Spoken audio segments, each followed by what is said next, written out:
রং news, রঙিন নয়, সত্যের গভীরে। ঈশ্বর এক না একাধিক। সংবাদদাতা সোমনাথ মুখোপাধ্যায়। তিনি যেমন ভাবে পাঠিয়েছেন ঠিক তেমন ভাবেই থেকে যাব প্রকৃতির কোলে, মুক্ত প্রকৃতির কোলে, মুক্ত যোগী পুরুষ হয়ে।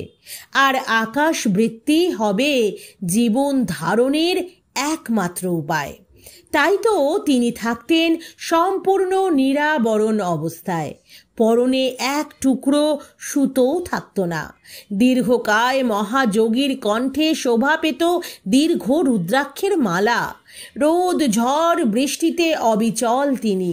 কখনো ভরা শীতে হাড় কাঁপানো প্রবল ঠান্ডায় বারাণসীর গঙ্গায় ভেসে থাকতেন, তো কখনো বা পড়ে থাকতেন কাঠ ফাটা রোদে তেতে ওঠা বালিতে। কোনো কিছুতেই বিকার ছিল না তার। অন্যদিকে আকাশ বৃত্তি স্বরূপ সামান্যতম সঞ্চয় না করে রেখে ভক্ত দর্শনার্থীদের দেওয়া যৎ সামান্য আহার্য বস্তু গ্রহণ। তিনি ভারত বিস্তৃত মহাসাধক, আত্মজ্ঞানের উত্তুঙ্গ শিখরে অবস্থান করা ত্রৈলঙ্গ স্বামী। অন্ধ্রপ্রদেশের ভিজিয়ানা গ্রামে জন্মগ্রহণ করা শিবরাম তার সন্ন্যাস জীবনে হলেন গণপতি সরস্বতী। তেলেঙ্গানা থেকে এসেছিলেন, তাই ত্রৈলঙ্গ স্বামী হিসেবে তিনি সমধিক পরিচিতি লাভ করেন।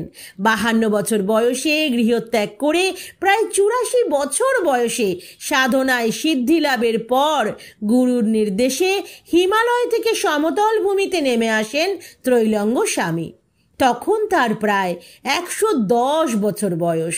280 বছরের জীবনের শেষ কটি বছর তিনি কাটিয়েছেন মৌনী অবস্থায়। কোনো কথা বলতেন না। ভক্তদের প্রশ্নের উত্তরে দেওয়ালে লিখে রাখা বাণী দেখিয়ে দিতেন। তার দেখাশোনা করতেন মঙ্গল ভট্ট নামে এক পরম ভক্ত। বারাণসীর বিশ্বনাথ শিবকে চড়ানো ফুল মালা কোন জাদু বলে শোভা পেত স্বামীজির মাথায় গলায়। দেখে ধন্য হতেন ভক্তরা।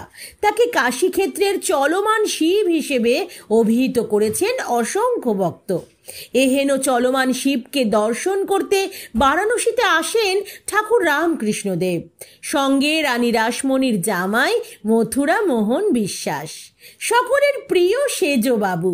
ঠাকুরের ইচ্ছা যে তার জীবন্ত বিশ্বনাথকে ক্ষীর সেবা করাবেন।